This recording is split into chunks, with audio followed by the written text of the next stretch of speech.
Bueno, en los próximos minutos vamos a abrir un espacio para hablar de un asunto que nos preocupa mucho. Según la última encuesta de población activa, 4 de cada 10 jóvenes en edad de trabajar se encuentra en paro. La pandemia vuelve a complicar sus expectativas y además pone al revés su mundo, sus relaciones, el ocio, su vida. Y esto si hablamos con los jóvenes de más de 20 años en edad universitaria que están peleando por la formación online, porque si mencionamos qué pasa a los adolescentes, por ejemplo, en el instituto, pues encontramos además mucha tensión porque la pandemia afecta en un momento de crecimiento vital. Para mirar con un poco más de detenimiento todo esto, hoy nos acompañan en las mañanas en Radio Nacional de España en Zaragoza Tatiana Íñiguez, que es profesora de Sociología de la Universidad de Zaragoza. Hola Tatiana, ¿qué tal? Muy buenos días. Hola, buenos días Íñigo. Gracias por estar con nosotros en esta mañana. Allí igualmente. En capital aragonesa. Y en el 101 de la Casa de la Radio, en Prado del Rey, Adrià Junyent, que es vicepresidente del Consejo de la Juventud. Hola Adrià, ¿qué tal? Hola, buenos días. Buenos días. Bueno, son los jóvenes y los distintos jóvenes que hay, porque ya sé que no se puede uniformar y son muchos los colectivos que están detrás de esta denominación. Jóvenes, un colectivo olvidado en esta pandemia. Tatiana, ¿tú tienes esta impresión? Sin duda. Yo creo que el foco mediático en la pandemia se ha puesto mucho en la infancia, en las personas mayores, por supuesto con toda la razón, pero los jóvenes son los grandes olvidados porque cuando se ha hablado de ellos ha sido casi exclusivamente para estigmatizarlos en cuanto a pues el botellón, el ocio nocturno, como causantes, ¿no?, de alguna de las olas que hemos tenido en esta pandemia. Entonces no se ha puesto el foco en ver qué necesidades tenían, tanto de ocio como laborales, como educativas, y por tanto sí, estoy totalmente de acuerdo en que ha sido el gran colectivo olvidado. Adrià, ¿qué opinas? Pues suscribo todo lo dicho por Tatiana, la verdad. Siempre se ha hablado de esos rebrotes por culpa del ocio, que parece que solo los jóvenes hacemos ocio, ¿no?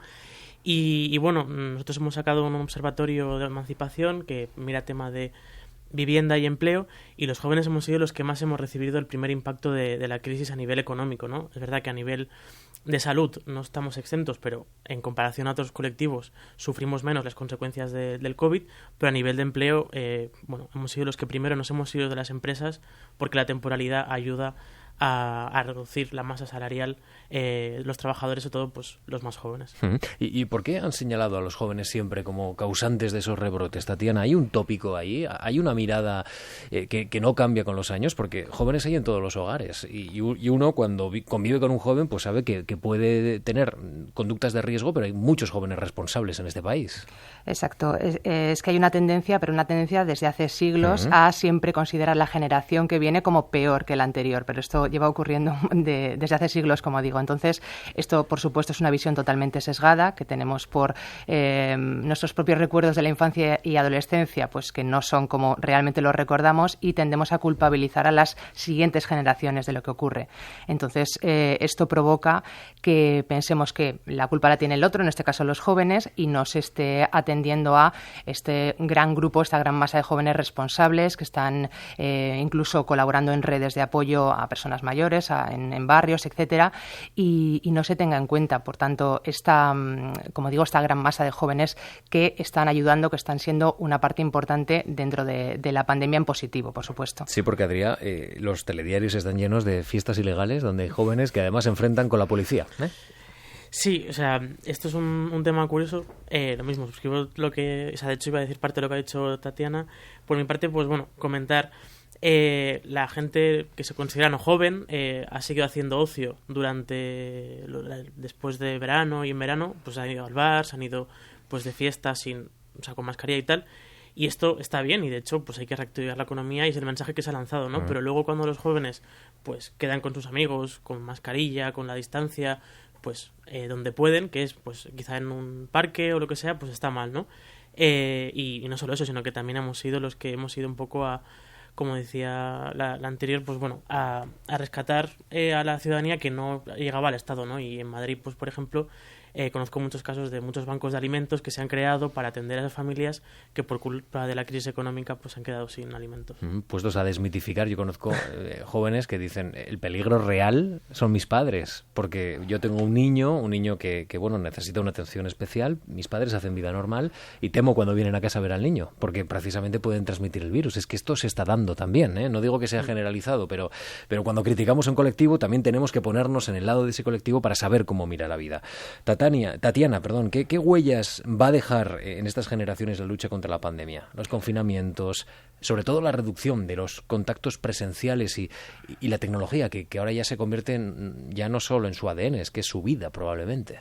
Sí, exacto. Lo que ocurre es que pues desde la sociedad o desde fuera del colectivo joven parece que los jóvenes siempre socializan online y que no necesitan nada más porque ya tienen estas herramientas, pero una persona adolescente o joven necesita el contacto con sus iguales offline, es decir, fuera de todas estas redes sociales. Necesitan socializar porque están en un proceso de adquisición de rol, de autonomía, etcétera, que no se le puede dar solo exclusivamente online. Necesitan estar con su grupo de iguales, necesitan socializar y esto es lo que se están perdiendo en este caso.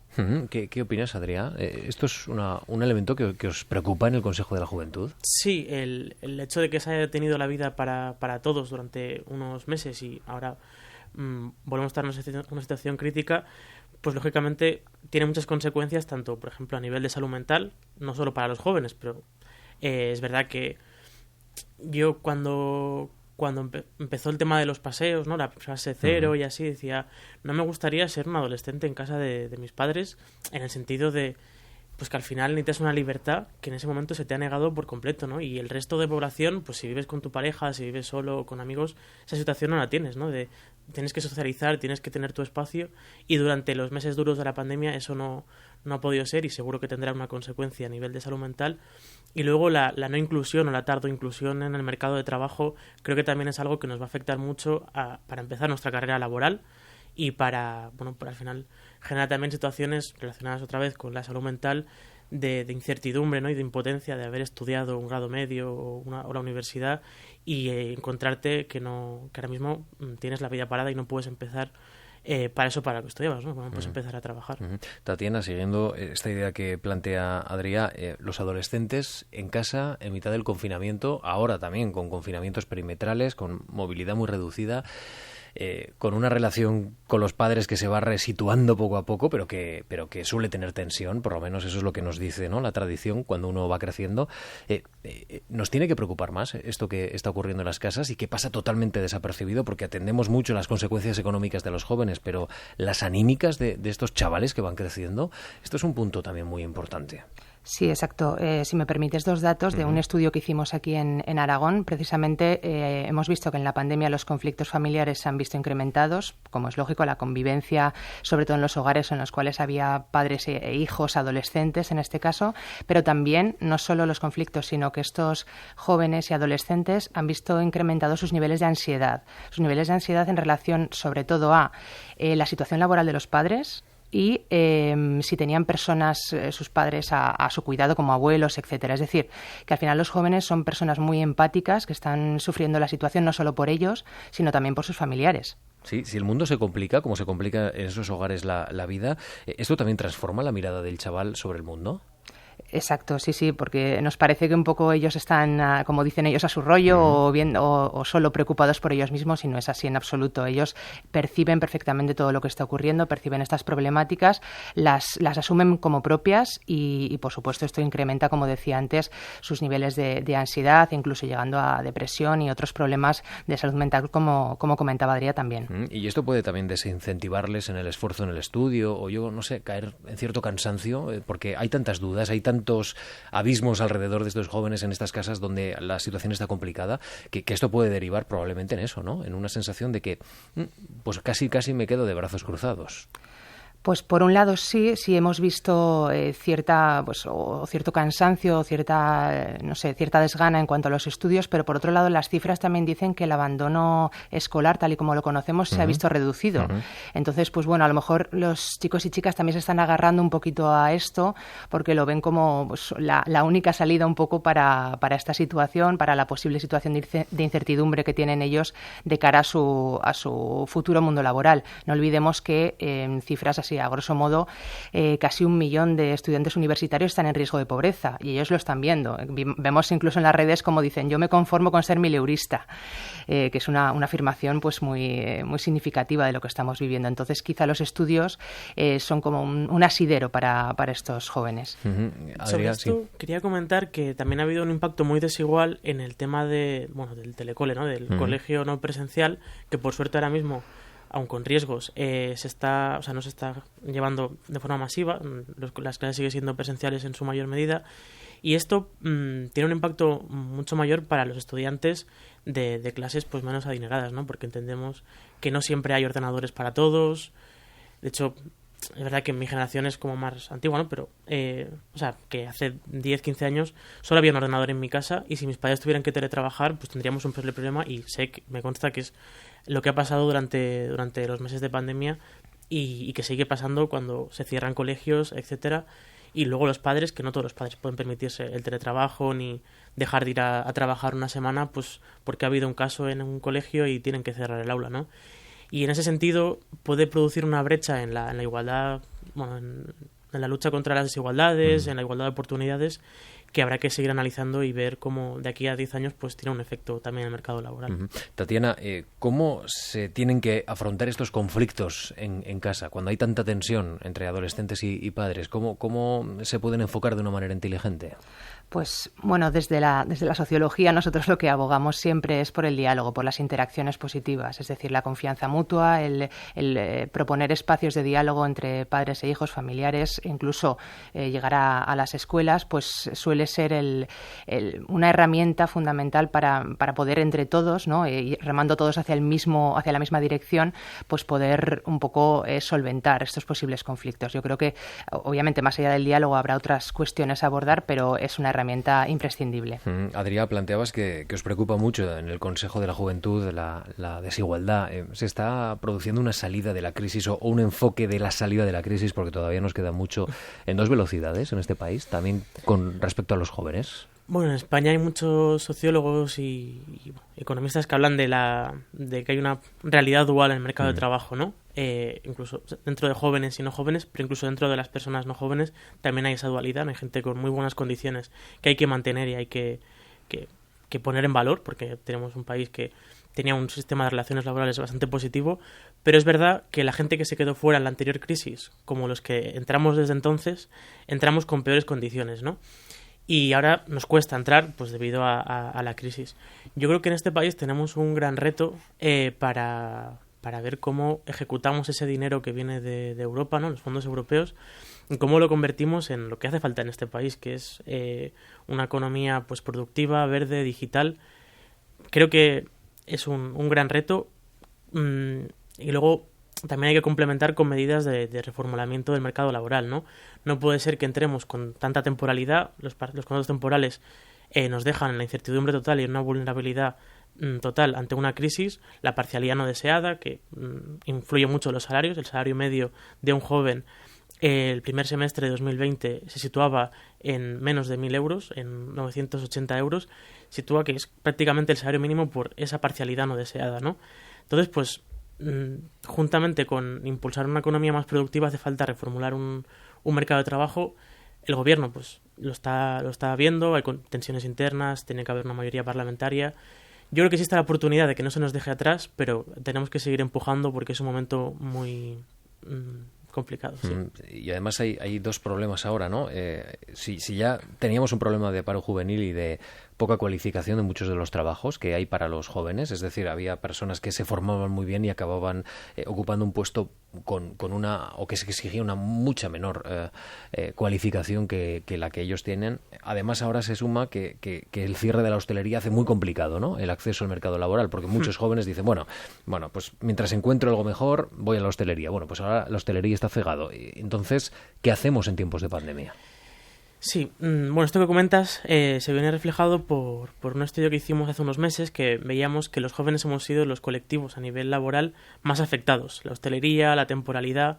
En verano ha bajado muchísimo la temporalidad, pero no es algo bueno, porque significa que se han dejado de producir esos contratos estacionales vinculados al turismo, etcétera. Ahora mismo entendemos que el ingreso mínimo vital es la única herramienta para luchar contra la pobreza de las personas jóvenes en el corto plazo. Y en ese sentido queremos animar al gobierno de que le den una vuelta a algunos requisitos que entendemos que dejan fuera al colectivo que más necesita el ingreso mínimo vital, ¿no?, que son los jóvenes, porque son los que tenemos unos peores datos socioeconómicos. Hay un requisito que es que si tienes entre 18 y 23 años no puedes optar al ingreso mínimo vital. Entendemos que es algo que según ha dicho también el defensor del pueblo podría llegar a ser inconstitucional. Y esto es así porque el gobierno cree que hay una red familiar que claro, sostiene a esa persona. El tema de la red familiar es que, pues yo en mi caso, por ejemplo, sí, pero sé de muchísimos jóvenes que por orfandad... Hay redes familiares que no existen, claro. Claro, y entendemos que es preocupante. Y luego hay una serie de criterios específicos para la gente de 23 a 30 años, como podría ser que te piden más años de emancipación, más años de seguridad social, de cotización, y entendemos que una medida urgente que esta medida urgente debería ir dirigida a quien más lo necesita, que son los jóvenes, ¿no? En este sentido, hemos presentado varias enmiendas a la tramitación del ingreso mínimo vital en el Congreso. Esperemos que se aprueben, porque si no sería dejar atrás al colectivo que más lo necesita. Y luego, a largo plazo, que a mí me gusta siempre hablar de las dos cosas, ¿no? Porque el ingreso mínimo vital es algo importante, pero los jóvenes queremos trabajar, no queremos la paguita que dicen algunos. A largo plazo, hay muchas reflexiones interesantes en la academia e incluso en artículos y así, ¿no? Leía que el monocultivo, ¿no? que las colonias españolas y de todos los países hacían que se empobrecieran ciertas colonias, ¿no? Porque dependían económicamente de un solo sector. Creo que en España hemos hecho eso, pero con la construcción y el turismo, que eran sectores además pues que producían un crecimiento económico muy rápido muy grande en poco tiempo, y tenemos que ir hacia sectores que generen más valor añadido, como podría ser una industria productiva, verde, digital. En España tuvimos hace unos años el tema de la energía eólica.